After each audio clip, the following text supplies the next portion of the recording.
How's everybody doing today? Thanks for tuning in again. Another big day yesterday. Make sure you're liking, subscribing, ringing the bell so that we can get to the place on YouTube where our guest is with 120,000 subscribers. It's big time on all over the place. But make sure you're liking, subscribing, ringing the bell. And remember, we got 6 hours of programming all day, starting at 12, Midday Money with Sean Higgs, Morning Wood, Allie Burns, Just Parlays, Chris King, Back to the Window, Scott and Scott. It's me at 4 to 5, and then 5 to 6 game time decisions. So I'm going to bring our guest in.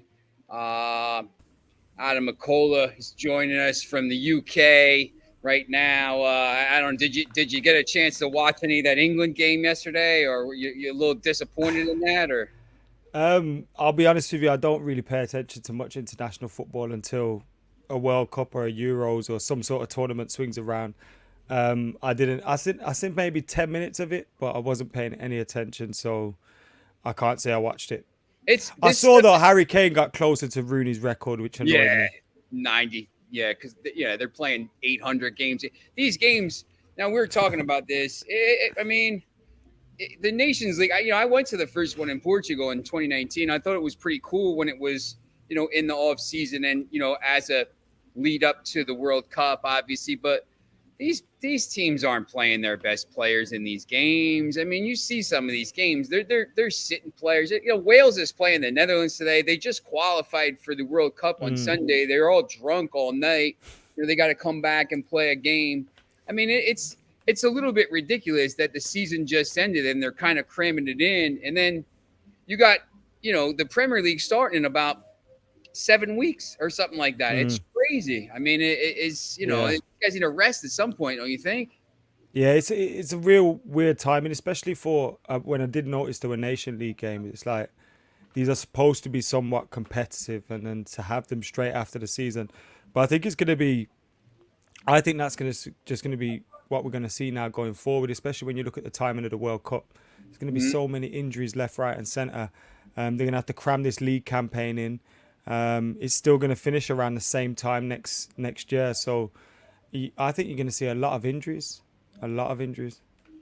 I think the thing that's a little bit crazy too is because they have the Nations League games in September, late September, early October, and that I can see because the Premier League is playing. I mean, they said today, they don't want any of the big six playing on that November 13th. They're playing up to like 8 days before the tournament starts. And I just think, a lot of times with the World Cup, you have it in June and players get injured in March or whatever, and they're back. I mean, here, I just don't. I think there's going to be a lot of teams going into this with some injuries, and you just don't know who's going to, Harry Kane for England, he gets banged up all the time. Like, there's going to be some big players missing from this World Cup just because it's in the middle of the season. I think you'll also find players probably dropping out for their clubs with back injuries and all these kind of little things as well, like trying to protect themselves ahead of the World Cup. But yeah, there's gonna be a few big injuries going into it that you won't be able to avoid because of the timing of them. Especially, I didn't realize, was it 8 days you said between? Yeah, they play they're gonna play the match week on. It was supposed to start on November 18th. They actually moved it back to the 21st. When you looked at the schedule originally, it was going to start November 18th on that Friday, and they were going to try to play up until the 13th, which is 5 days before. So they said they moved it back to the 21st, and the final, I think, is the 20th. But, I mean, you're playing a game week, and you're jumping on a plane, and there's no time to, these teams are playing that 20, and, you got to hit the ground running, some of these teams, like, France or US, whatever it is. I mean, here in the US, obviously the MLS will still just be ending, so maybe they'll be all right. But it might benefit some of those non-European teams, and the teams that have the traditional seasons. It might hinder those guys a little bit if the France or England or someone has some big injuries, and those other teams that don't have to deal with a season coming straight in off the back of it, might be benefited. Is there a lot of hype around? I know England made the final last year and lost in penalties. Is there a lot of kind of hype going around this team now? Is the kind of the mentality there in England that this team could win the World Cup for the first time since 1966? I don't really pay much attention to it. I think Global country, right?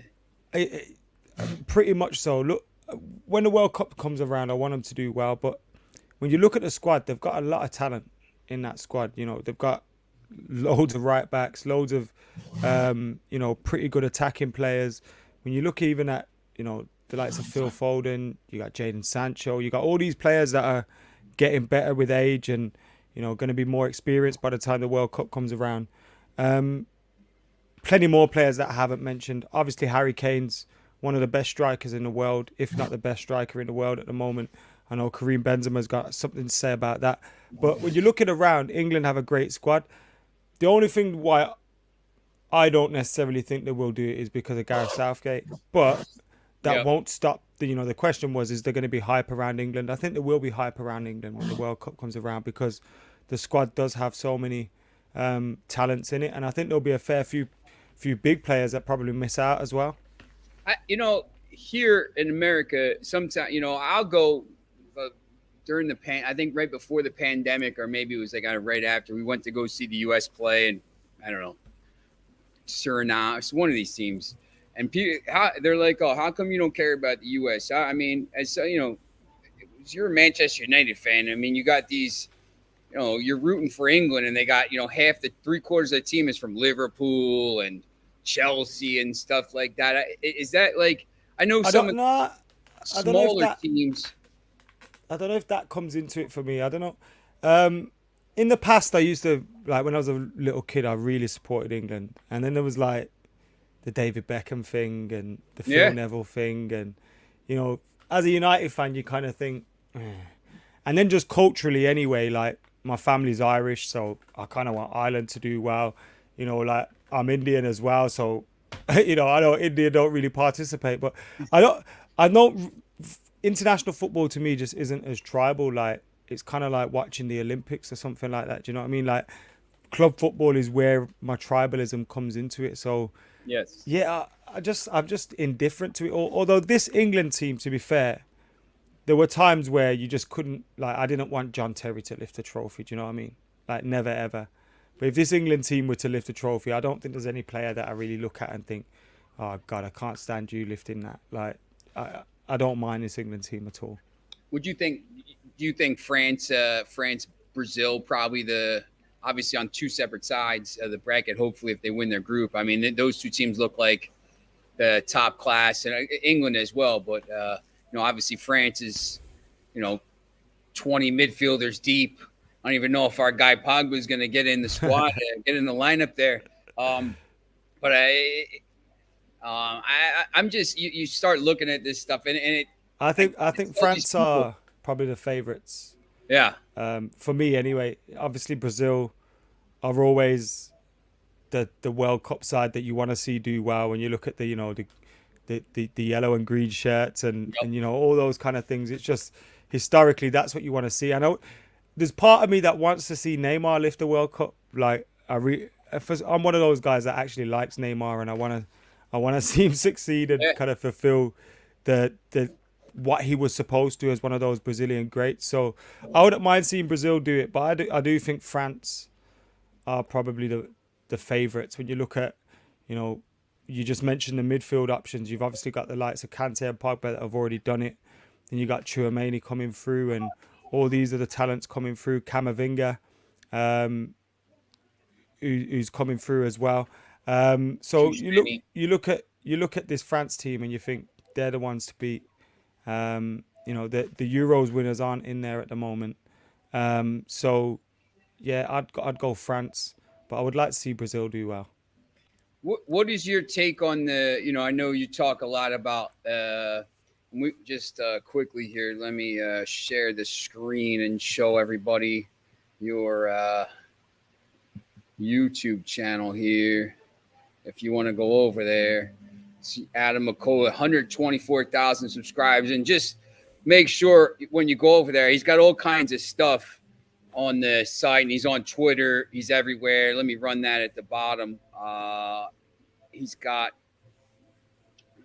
all your projects here at the bottom on Twitter, Instagram, Facebook, YouTube, and you know, I think the first time I talked to you was at Swansea away back in 2015 outside the stadium with Ian Patterson, and obviously every time I come over, I'm hanging out with Ollie Rowe over there, and coming over and coming on the fan cam. So that was always cool that you let me come on. And you're one of these guys that I think you started with these things, and all of a sudden now you branched out into different. I see you doing some poker stuff sometime. Yeah.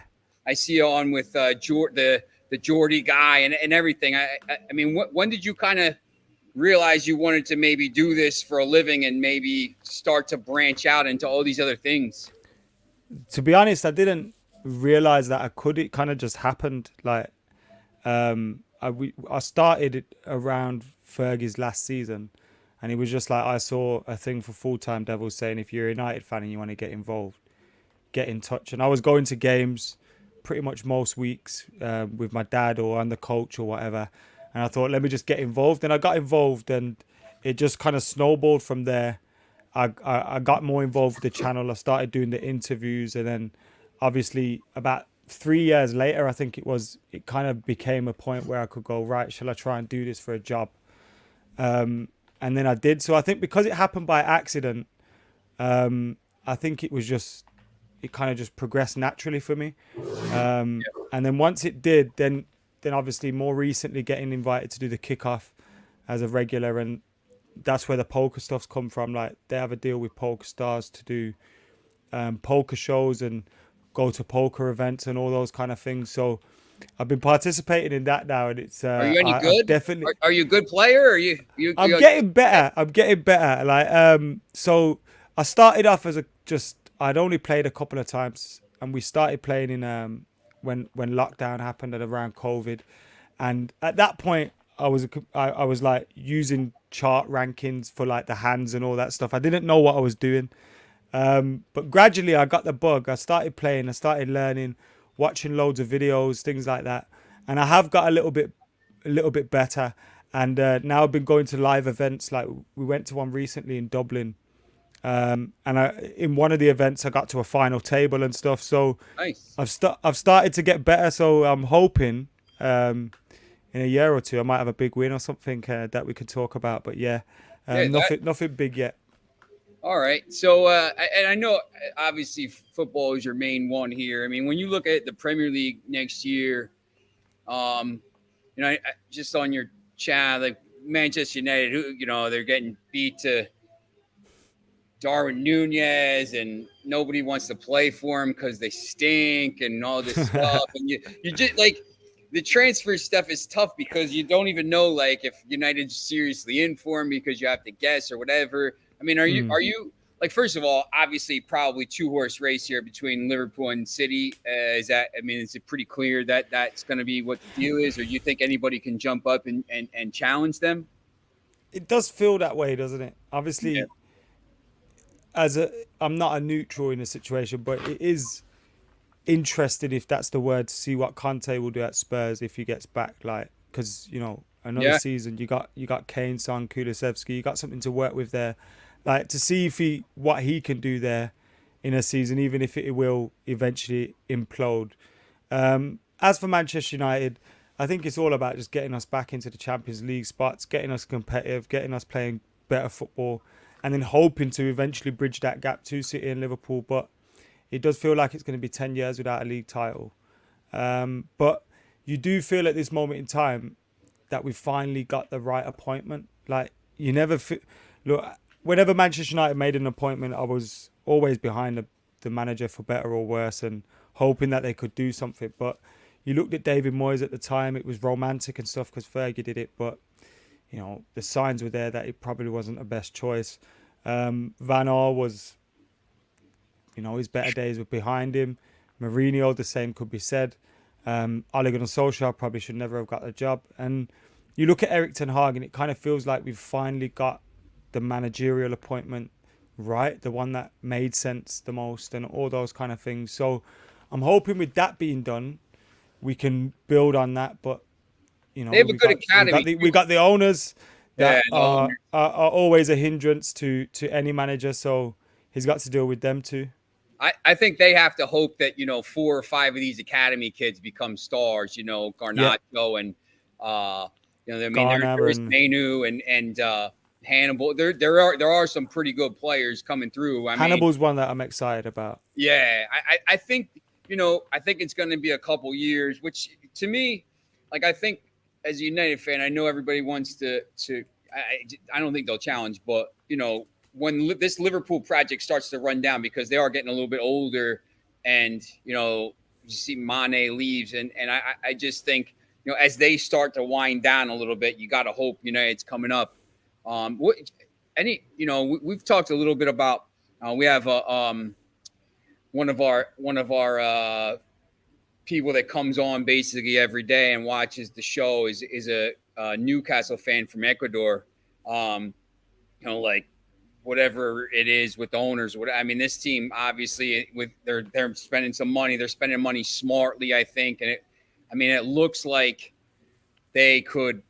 I don't think it's this year they jump, but I think they could make a jump into the top 8, top 6, something like that. And obviously they're going to be a force. I mean, do you see this team maybe 2 years away, 3 years away? Are they challenged to maybe Arsenal, United if they don't turn it around?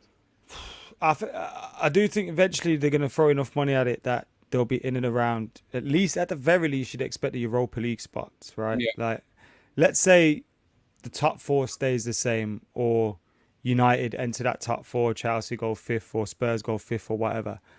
That top 5, Arsenal will always be in and around. Yep. Some of those, I don't think they're going to get top 4 now. I think they kind of missed their opportunity to do that. But they'll always be in and around the Europa League spots, maybe the European spots. So I think beyond that, Newcastle have got an opportunity.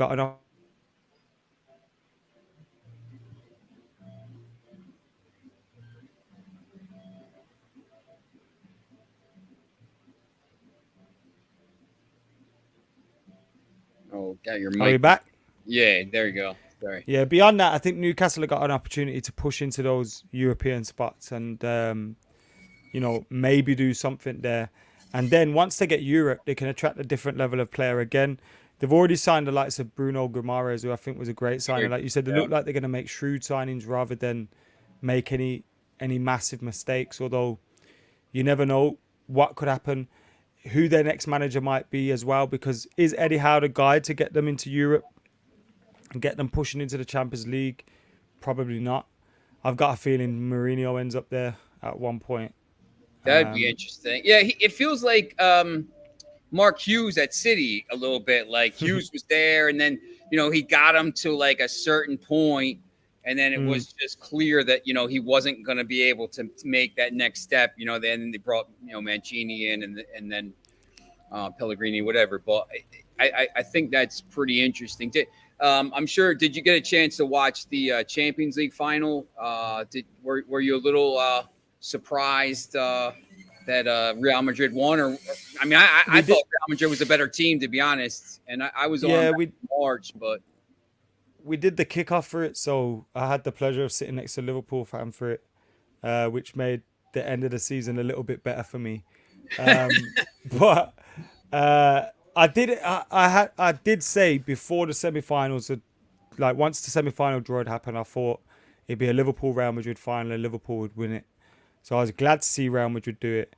And it's not a surprise when Real Madrid win the Champions League. You can never say that. Do you know what I mean? They're kind of, that's their competition. That's their bread and butter. You kind of very expect well them to run, do that. obviously. I mean, and they also, obviously have the expenses of, they can get whoever. They have such pull. Do you think obviously they're gonna win it at some point. Like this last 2 years seems like obviously they blew a chance again in the final against Chelsea, but do you think City, as the thing goes on, are they going to have more and more pressure on them to win this competition? Obviously it's some Holland now, but Are you surprised they haven't won it at this point with the 2 billion spent? I'm not surprised because you look at Paris and they've struggled to do it as well, and I think Yeah. they've probably had the bigger superstars, if you want, um, and players that are more used to winning Champions League. When you look at Neymar, won it for for Barcelona, and Messi had won it for Barcelona, and they've had players down the years. Di Maria's won it before, and all these kind of things. You expect they had a team that knew how to win it, and they couldn't do it. And Manchester City haven't. They've kind of carried an inferiority complex in the Champions League as well. I feel right down to the fans, where maybe it comes across a little bit where they feel different, and they are different to some teams. Like we just mentioned, Real Madrid, they kind of feel like they have a right to win that competition. I think some clubs, until they get that first one, they won't feel like they belong, and they've got to get that first. They've got to get over the line, and there's a lot. It's a cup competition ultimately. Anything can happen. They've gone out to Monaco, Lyon, some poor teams down the years where they should have beaten them. So yeah, it's going to be difficult. I wouldn't be surprised if they didn't win it in the next couple of years. But like you say, with the amount of money they're going to keep signing players, there's bringing in Haaland, you'd expect they'd eventually get there. Yeah, I think their main thing over the last, obviously in the final against Chelsea, they struggle to score and they struggle to put the ball in the net because they want to walk it in. But like you said, I mean, I think the shocking one was the 2020 when they went out in the quarterfinals to Lyon, and I mean, it was just that one-off tournament. But I think at some point it gives me great pleasure to see that they always keep failing with all this. But you almost like. It's weird. I'm almost like, man, I hope they win one soon. Maybe they'll stop spending some money and they'll go away or something like that. But so I mean, is it too let early? them suffer. Yeah, that's great. Is it too early to start looking at this stuff? Do you feel like because there's the World Cup? Like I sometimes what the people will ask on here, like, who do you think's going to win this? And I say, look, it's not going to change much between now and February. Who's going to be in the round of 16, but maybe somebody gets injured at the World Cup. There's going to be so many extra games now. Like, Liverpool's played so many extra games, and they broke down the 1 year.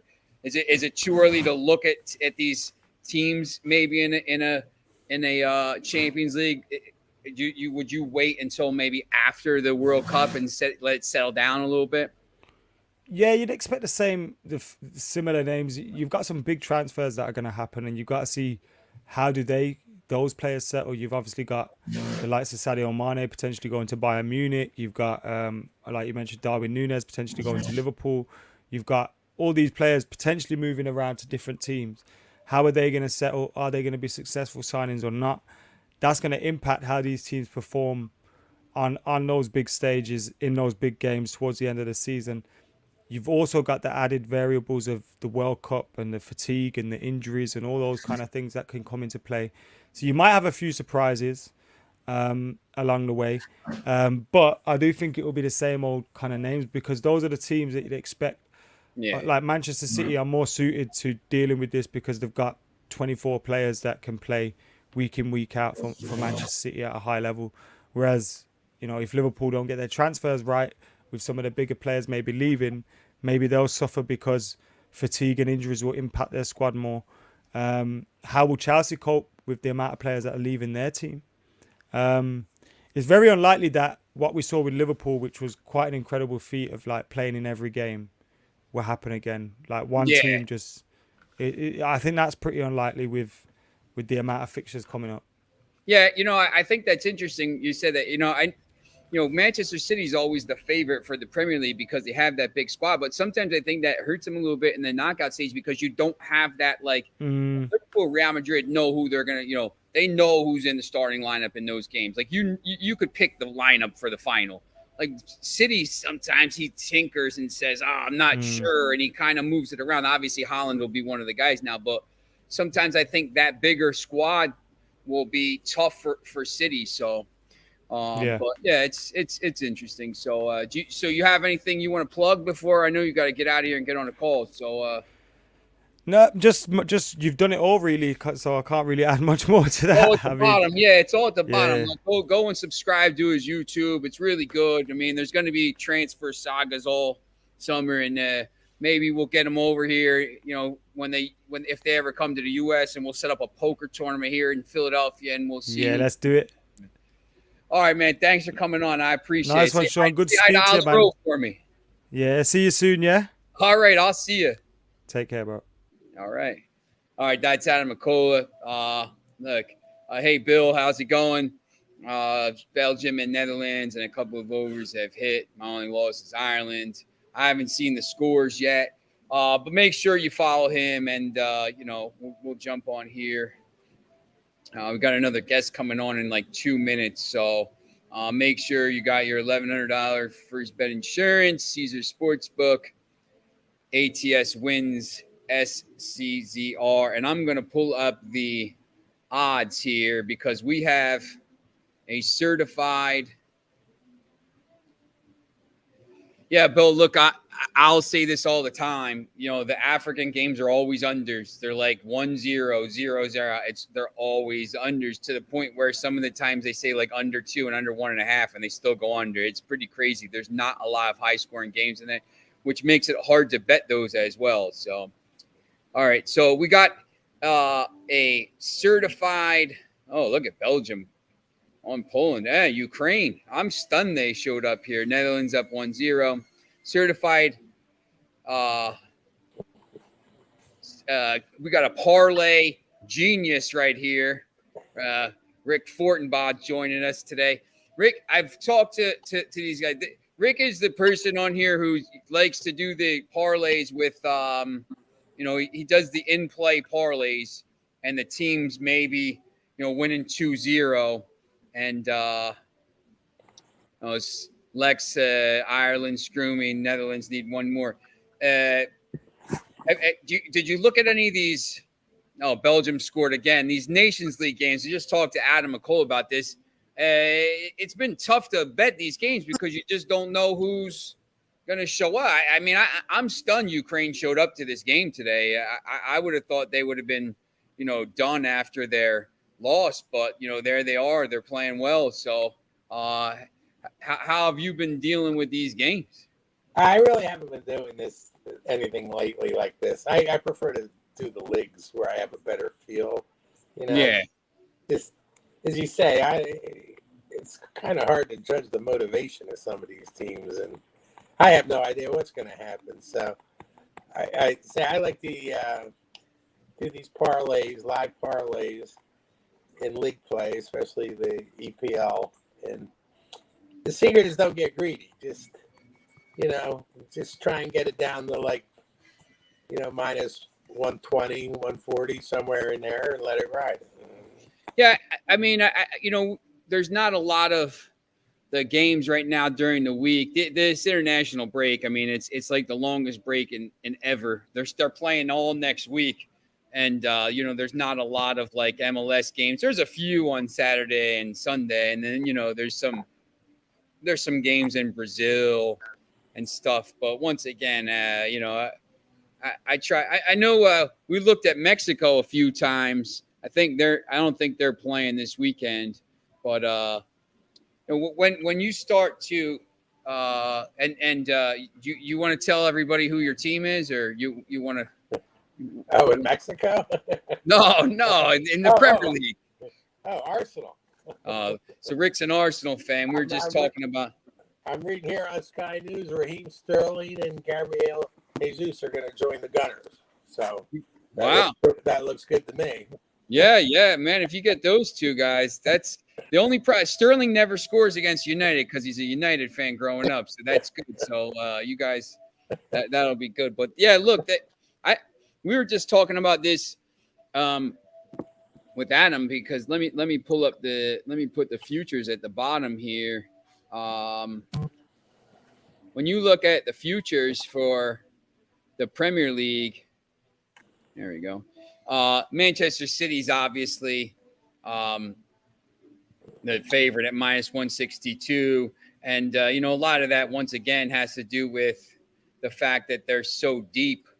They got just Arsenal, Arsenal top four. I know you had that last year, and that last end of the season kind of tanked them. Do you feel like they have a chance to finish top four this year? Well, I want to see who they sign. I mean, Yeah. I've that's as you know, like the British press with the all these rumors and stuff. What do you believe? It's kind of hard. That's the thing. I mean, it's a little bit crazy because people are asking about some of this stuff now, and say both Belgium. Lex has both teams to score. Belgium and Netherlands team total over 1.5, so he needs another goal for Netherlands. But what they have these odds up for the winner of the Premier League, and obviously City's favorite. But if Liverpool signs Darwin Nunez and some of these other players, and maybe limits who they lose. Obviously it looks like Sadio Mane is going to go, and I actually think he's their best player. But I think these odds are going to change a little bit. So it's pretty early to look at this. I know the schedule release comes out on June 16th, so it's next Thursday. So we'll be able to see who these teams play. The first, for the season, obviously they'll move it around. There's going to be a lot of games moved around anyway because of this World Cup. You excited for that schedule release next week? Yeah, I mean, I'm ready to go. I just, it's just a matter of who's going to sign, and I probably wager some small money on futures. Don't save the big money for when you have a better feel for. But if you have a team you think might be about to sign some players and you feel good about, you like what you're looking at, jump on it. Yeah, when we've been talking a little bit about the World Cup futures and Brazil. Now, last week we had France at plus 550 and Brazil at plus 450, and now in England, I think at plus 600. It's moving back a little bit. And basically, what I've been telling people is, look, if you had France, France isn't gonna. These teams aren't gonna move too much because they're all basically really good. It's not like if you had Iga Swiatek in the French Open and everybody else, like she was obviously going to win the tournament, but and she won the final, 6-3, 6-1. But there's no team like that that's going to go through and just roll. So, is there any team maybe? I like for me, I'm throwing out. Like I don't think Argentina can win. Plus 800. France maybe, but or not Spain. Spain maybe, but I don't think England's going to win just because they're England. I don't know if there's any of these teams. England's going to have a tough group because they got to play the U.S. on Black Friday. But is there any team on that list maybe you'd look at now and say, I might take a little chance on that? Yeah, well, I guess I'm disagreeing with you. England had that just coming off that near miss. It might be their time. Yeah, they certainly have the talent, and I don't know. I'd probably go with them. There's good value. I mean, that if you bet, when I bet the World Cup I bet it in 2017 in November, and I bet France. LJ, who's going to win the World Cup? Brazil, England, France, Argentina. Germany. Yeah, Germany. All right, he says Germany at plus 1100. Germany doesn't seem to have. That's the thing. I mean, I took France at 700 and then bet them again in the final. But it's just the only problem with futures is, if you're tying up your money for like a while, like right now, if you bet it today on June 8th, even if France, say you bet 100 on France and you get 650 back, you're not getting it till December 21st, and you could bet it on probably December 1st and get plus 600 odds. So you're saving your money. If I know our guy Brian Rowe likes to bet things 3 years in advance, but I did do one futures bet, and it was the best thing out there. It was Oklahoma to win the Women's College World Series. That's about as good a lock as you're going to get right now. I did that about 3 months ago. They're a huge favorite. Let's see if we can get that. I'm sure you can't get over it now, but there's a future. You know, We had it, yeah. I think We down. had it somewhere. I saw somewhere. I mean, because the College World Series is down to the 16 right now. So, let's see. But yeah, it's. There's definitely like I tell people all the time. We talk about rugby all the time. Yeah, Lex talks about Iga Swiatek. I talk about rugby all the time. When you look at the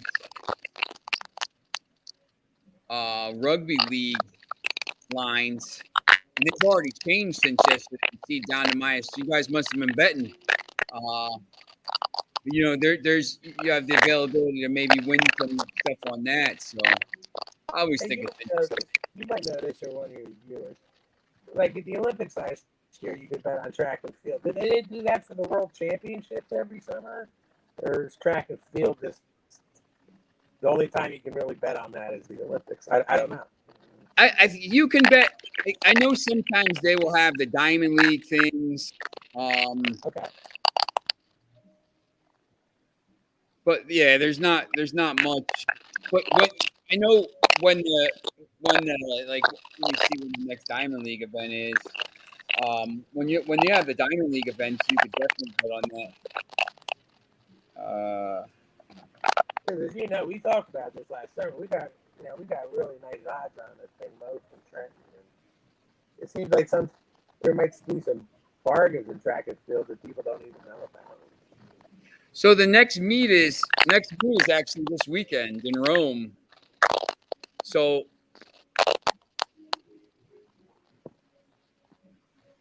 you can bet Pesapalo. I don't know what Pesapalo is. I have no idea what it is. I keep seeing it on here. No offense, Town. I have no idea what it is. All right. Yeah. But yeah, I know. Like we were talking a little bit about some of the Wales tied it up. So let me pull these scores up. Belgium only won 6-1. No, Wales did not tie it up. Lex Steele. The Netherlands scored. It is now 2-1. Netherlands scored in the 90th. Wout Weghorst scored in the 94th minute. So there's your over 1.5. You cash. So we got Netherlands, big cash. I think we talked about Belgium. I don't even know. We didn't really look at these other games. I find it real tough to look at Bill was talking about how the Nations League games and the African Cup of Nations games are always 1-0 or 0-0. I mean, it's notorious. I think we talked about that last year before the tournament started, how it was like that, especially the African games. I mean, every game, I think, right at the beginning, I think I said take the under in every game, and it was like 10 in a row that hit last year, right? Yeah. Is it me or the Mexican games under a lot, too? Doesn't seem like a lot in Mexico. Yeah, Liga MX. Hey, can you turn your microphone up a little bit? Is that? I don't know where that static's coming from. Oh no, it's all right. It's just the microphone. Okay. Yeah, that's better. Yeah. I think. Yeah, when you look at the Liga MX games, it's always like that. It's like 1-0, 1-1. Yeah. I mean, there's a lot of low-scoring games, and I think sometimes the books take a little longer to catch up to that. So, yeah, you can definitely do that. I've had some success with unders in Mexico. Not a lot, but some. Yeah. Just, I don't know. It's just like the Mexican national team. They have trouble scoring, too. I don't know. They don't score. Yeah, my guy Myron, who's down in Belize, he roots for Mexico, but they don't score enough goals. They're like their striker plays for Wolves, and it's almost like watching Wolves when you're watching Mexico. Like every game is like, it's going to be 1-0, You just don't know it's going to be. It's either going to be 0-0 or 1-0 or 1-1. And if it's 1-0, you don't know which team's going to do, but one of the teams is going to score a goal and the other one won't. Right. And it's so they're very predictable. And if you take the under a lot of times, in those games, because the Premier League they never have unders more than less than 2.5. Right. So, yeah, they haven't had a real score since Chicharito was in his prime. And that's been a while now.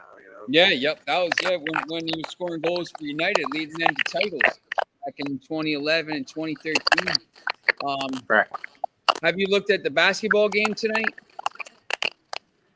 Any interest in that game? I have no feel for that. I want to be honest here. All I know is they said that the one referee that's refereed the Boston, the referee that's doing the game has refereed 12 Boston games this year, and Boston's 12-0 in the games. So as soon as I heard that, they showed him a picture of him in a Boston jersey. So I said, man, I'm on the Celtics tonight, -3.5. So I know our guy Bill is a Celtics fan. And I think the hockey is tomorrow night, right? Because the other game is a sweep. So the Rangers are. Now all of a sudden, the Lightning are favored in that game in New York, which is crazy. I guess New York's got some injuries, so. Yeah, I've painted myself into a spot I don't like to be in, because I have a parlay that would pay off very well if the Warriors win, the Lightning win, and I had Real Madrid winning. So I think I got one of the hardest part out of the way. Yeah. But on the other hand, I'm a Ranger fan, so I hate it when I do that to myself. You did you do that before the playoffs started or before the series started? Before the series started. Yeah. Okay. Yeah. Yeah. Right about when Real Madrid made the final, I made that bet. Oh, okay. That to get that one in is good, but. Yeah, that was +2. Yeah, to win the trophy, they were probably like +160. I mean, that's. See, when I made the bet, I didn't even know that the Rangers were going to advance this far. I just took the Lightning, but now, I'm kind of stuck. I'm sure you've been there before too. Yeah. There's been times when, I had North Carolina. I had North Carolina to win the East, and I had them to win the title. And I didn't want to.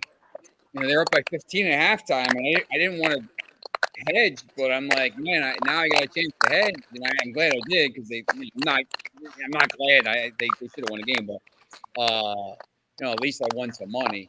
But sure. it's always yeah, you almost hit it really big, right? Yeah, if North Carolina would have won, I think I had them at 120 to 1, so I would have won like 5. I won about $2,000 on them winning the East and like betting on them to do it. So I won like 2,500. I can't get greedy on the tournament, but it could have been like 7,500. That's almost where we were talking about this the other day here. Like, you got to be smart and say, you know what, my heart says North Carolina's going to win, which they should be up by 15. We just ran out of gas, but my head says, you know what, now I have a chance to cover it, and in case something does happen, you're set. So, but it's hard to do that. Like sometimes you don't do that because you say, your heart gets too much involved and stuff. But yeah, well, I think the one bet you had last year that was really good, that really should have cashed if your coach didn't blow it. I mean, Arsenal should have finished in the top 4 last year. They had it, and then all of a sudden the Tottenham game was bad. Well, it's a rivalry game, and Tottenham needed to win the game, and it was a red card. But the game that was bad was the Newcastle game. Yeah, that's the game that ended up tanking everything, because Like if they win, if they beat Newcastle, they finish fourth, and that, I mean, that's a really you almost handicapped it perfectly, but the team lets you down. So I know that happens a lot in soccer, but Yeah, and what made that bad, of course, is Arsenal really didn't beat anybody who was good this year. They just did a good job of beating up on the teams they should have, and in that case, they did not. So yeah, exactly. Yep. Now, I know you used to. Have you been tailing the Yankees at all at minus 800 every game? It's almost impossible to bet them at this point, but yeah, I'm not making a lot of money because the odds aren't any good, but I've been betting on the Yankees just about every day this year. Yeah, when you're hot, you're hot. I mean, it's crazy between the Blue Jays are down now, but you look. I mean the Yankees are just. I mean they're 40 and 15. It's ridiculous. I mean they haven't played anybody, but they just last year. They were losing to these teams, the Orioles. This year they're just pounding these teams.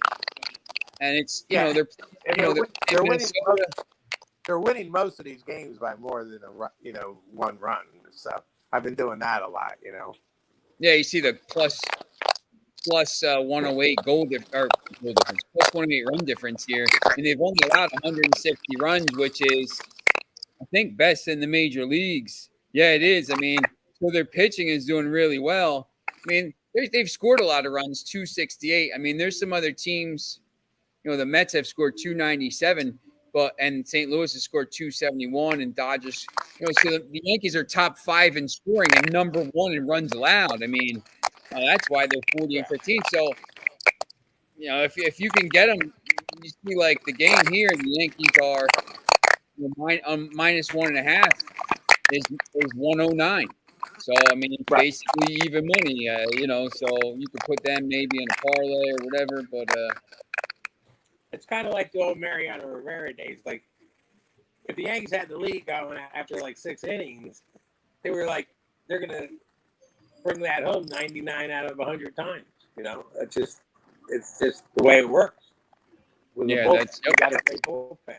So, whereas, you take a team like the Phillies with a bad bullpen, sometimes you might want to bet on the other team to rally. Yeah, exactly. I think that sometimes you can wait. Exactly. The Phillies are playing the Brewers tonight. And the Brewers are pretty good. You see the line. The Phillies are actually favored. I guess Nola's pitching, against Adrian Hauser. But I mean,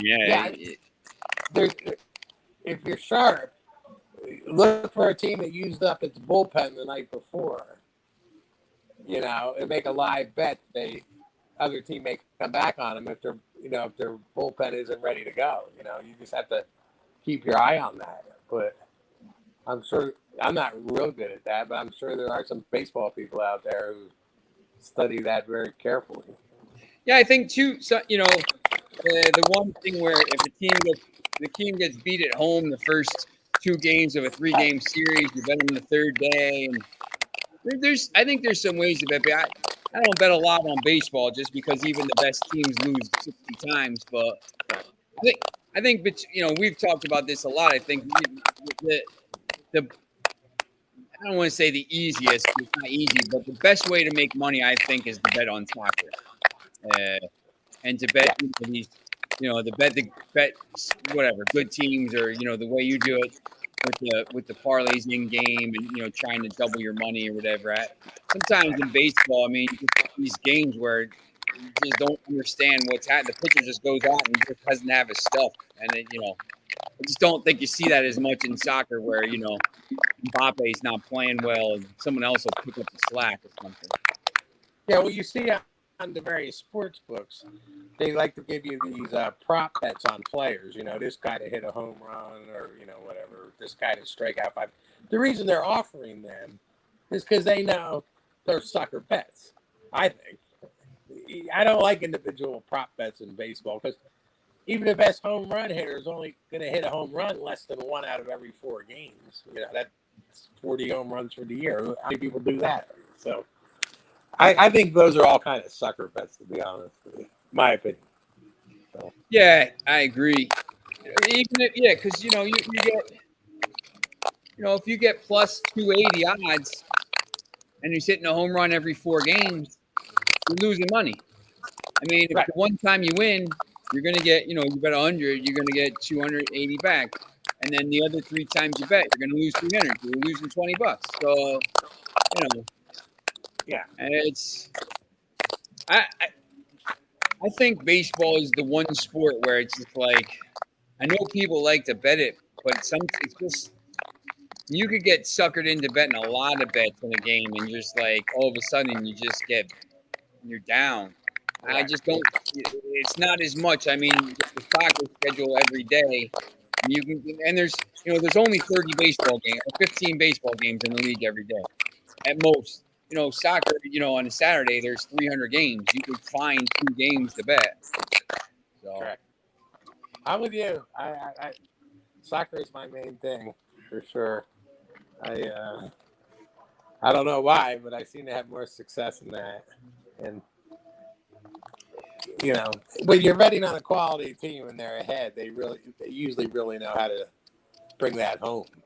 yeah, They go into a defensive mode, and it's just like NBA, you'll see teams blow leads all the time. So like I don't know. it's crazy basketball. Yeah, look, I mean, you in soccer, if these teams get up 2-0, these decent teams, City will come back from 2-0 every once in a while, like they did to win the league. But if they get up 2-0, the chance that the game ends, there's a better chance the game ends 5-0 than it does that it ends 2-2. I mean, there's probably a much better chance. Right, because even if they're not attacking, they're just going to possess the ball and just kick it around. And, the other team's going to have such limited chances. I think in the Premier League too, a lot of these teams that City plays, if they get down, they're just going to pack the box and say, listen, we don't want to get beat 6-0. So, goal difference is big. So they'll just take a 2-0 defeat and let them kind of go around. So. Right. All right. What do you think? You think Raheem Sterling's going to Arsenal or what? He's going to go somewhere. I think they're going to City looks like he's going to go. I mean, is Jesus supposed to go to Arsenal as well? What's that? Is Jesus supposed to go too, or? Well, that's the article I'm reading here on Sky Sports, but I think I don't know. Between the two of them, I think I'd rather Jesus. Jesus scores. I know they're both like the same, but I don't know. I think either of them improves the team. So, I mean, at this point, it's just like that's what like Manchester United now. Everybody's getting mad because the guy Darwin Nunez is going to go to Liverpool, but like.